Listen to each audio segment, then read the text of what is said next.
I feel sorry for you. You didn't get a proper education. You're not prepared for the adversities this world's throwing at you.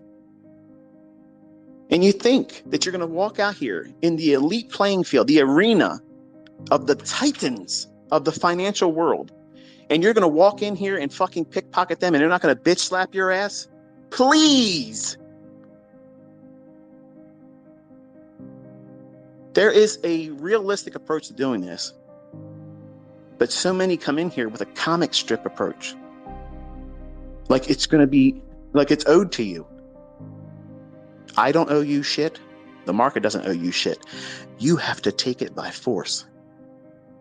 You got to go through a tedious, arduous task of just conditioning yourself mentally that this shit is war. It's war. It's not a video game where you get to respawn when you lose your ass. Yes, Virginia, you just lost some fucking money. What are you going to do about it? You got to change. You have to condition yourself. Say, okay, I did something wrong. It doesn't mean I'm done. It just means that I have suffered a loss. Do I rush back in there through emotional stimuli? Well, if that's what you think, who are you really being in that trader instance at that time? The analyst? The trader that listens to the sound logic that comes from the analyst? Or the gambler? You're the gambler. And you'll foolishly accept, if you got it right through luck and just happenstance, you'll think that that's skill. And that's exactly what I did earlier on when I was a 20-year-old. And I want you to understand, as good as it feels that you kicked its ass and you took the money back, eventually your time's coming. I got rolled dozens of times. Later on, after I did that, going back in and get my money back. That's Bailey saying hi. But you got to have somebody that's going to tell you, look, I've been there. I did that silly shit. And sometimes it worked. And I believed it was skill when I did it. I believed it was skill. You could have never convinced me otherwise that it wasn't skill, that I was able to come in here and they did it to me and I did it back to them. Haha, fuck off. I got you. But 2 weeks later, I'm putting a fucking fist through a monitor that I can't afford to easily go out and replace. Mad as fuck. And some of you probably did this too. Do you keep making that same repeating error? That means you're not learning. At some point, you have to abandon poor logic. And you have to replace it with something that's going to be an organized approach to help you transition from neophyte, unlearned, unprofitable, break even. Any one of those circumstances can define one of you or all of you. Because all of us are at that stage at one point in time. I was. There's no shame in admitting that right now. Some of you want to go out there and pretend that you know everything that I know, making YouTube videos and talking shit out your ass. And no idea what you're talking about.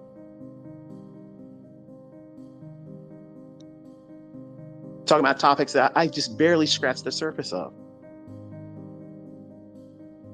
And you're one of my children. And I'm talking to you this way, yes, because you're doing it wrong. Ego is going to be that friend that leads you to ruin. I'm always going to be able to make money now. Look at me. We are. And unfortunately, that kind of mindset leads to ruin. So don't invite it. Don't make it about a spectacle. Don't make it about over-the-top types of results or Olympic-sized feats or speed at which you get to stage 2. Take your time. Relax. Just relax. One day like today, anybody that uses what I'm teaching could get funded to stage 2 in a day like today with one contract. That's not impossible. One contract that could have been done today. But you're looking at a move like today and you're thinking, if I had 5 contracts here and 5 contracts here and 5 contracts there, yeah, you could have. It could have been like that for you. But do you have that experience yet? Probably not. So don't have your expectations so high and lofty where it's easy for you to fall and not feel like you can do it. In other words, don't set yourself up for more than just a temporary failure, because traders and trading is a lifetime of failure. How you deal with that? I ask that question on my interviews now. How do my students that are funded and consistently making money, how do they deal with losing? Everybody does something different. Some people take it harder than others. Other people say, well, it sucks, but I ain't worried about it. I'm going to do the next trade because that trade didn't lose enough for me to feel like I've been beaten. Now, contrast that with, I'm not going to stick to a model.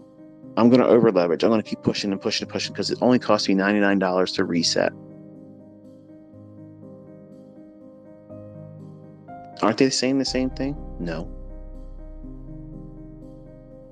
The trader that has a model is taking very small calculated risks that sometimes